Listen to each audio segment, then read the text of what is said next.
John Templeton, one of the all-time great investors, said bull markets are born on pessimism, grow on skepticism, mature on optimism, and die on euphoria. So where are we now? Some would say optimism. It looks to me more like euphoria because the assumptions that have to be made to justify today's stock prices, in my opinion, are just outlandish. There's something known as the economic cycle, also called the business cycle. It goes like this. The economy grows for a while. That's called the expansion. That's what we're in right now.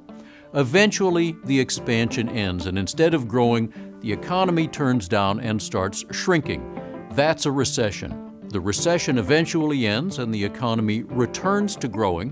When it first returns, that's called a recovery until it gets back up to where it was before the recession. And then when it grows beyond that point, that's the next expansion. Now, the big question everybody always wants to answer is, when will the next recession start? There are a few real-world signals of a coming recession that we can look to. One of them is the stock market. The stock market is all about the future, and when it starts to stagnate or go down, it can predict a recession. Now, that doesn't mean that the stock market is going to crash. It doesn't have to. The stock market could just stagnate, go no place for a while, until profits eventually catch up to where the prices are. Now, there are even better indicators than that. One of them is the bond market. If you look at the market in government bonds, you can compare the yield on long-term bonds, 10-year bonds, with the yield on short-term, 3-month bonds. Normally, the 10-year bonds have a much higher yield than the short-term bonds. But every once in a while, it goes backwards. The short-term yield is actually higher than the long-term yield. That's called an inversion. And when that happens, there is a recession on the way. So looking at two of the best real-world predictors of recessions, we can see that the stock market has stagnated for the first several months of 2018, but it hasn't declined sharply and stayed there. So it's a worrying sign, but it's not a clear prediction yet. When it comes to the interest rates on government bonds and the so-called inversion, it's really, really close, and it could happen at any time. But it hasn't quite happened yet, so it's not calling a recession yet.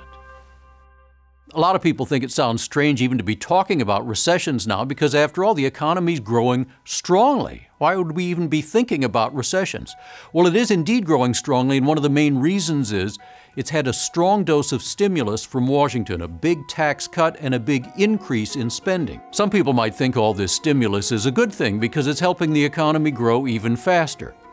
In fact, it's a threat. It's going to increase the federal debt, which was already unsustainably large.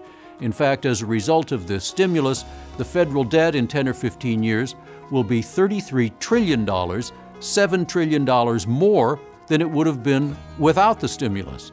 And that's a problem because, one, it increases the government's interest bill. More and more of the federal budget will go to pay interest and won't be available for anything else. In addition, it means that the next time we do have a recession, the government will have less room with which to respond. It won't be able to stimulate the economy by further cutting taxes or further increasing spending. So it's a problem, and we're going to pay the price sooner or later. It's interesting to listen to something I was told recently by Robert Shiller, the Nobel Prize-winning economist. He said, "It feels like we're in 1928. There's all this optimism, and it seems unpatriotic to disturb it."